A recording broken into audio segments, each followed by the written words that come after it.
Hey guys, welcome back for another video. In today's video, I'm going to show you what to do if your phone's display starts appearing black and white instead of full color. You can see on my phone as well, it's appearing black and white on all the screens. Even if I open up an app like a game or a video app like YouTube or Netflix, it's all appearing black and white. Now there's a very easy fix for this and I'm going to show you how, and we'll fix this in a couple of minutes. But before we do that, make sure you hit the subscribe button, which should be right below the screen here, to keep up to date with the latest videos. All right, let's get started. So when you scroll down in your notification panel, you're going to see digital well-being bedtime mode is off. I'm going to bring it closer so you can see it clearly, and that's the feature that is causing the phone's display to appear black and white. And to turn it off, you're going to go into the settings.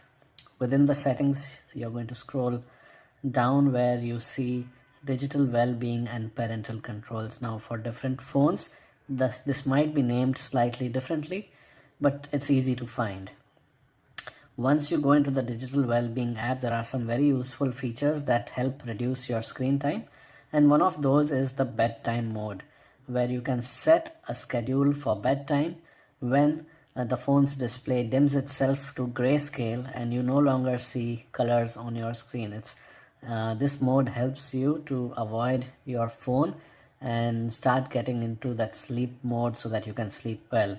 And what you can do is click end bedtime mode and you'll see that instantly the color is back on your screen, and you can even turn it off if you don't want to use this feature. If you do want to use this feature, you can set the schedule appropriately so that it only goes into grayscale at the time when you are actually asleep and not when you plan to use your phone. So that's how easy it is to turn off the bedtime mode and go back to having color on your screen. And you can see I have fixed this here. The apps now start appearing in full color. Hope you found this video helpful.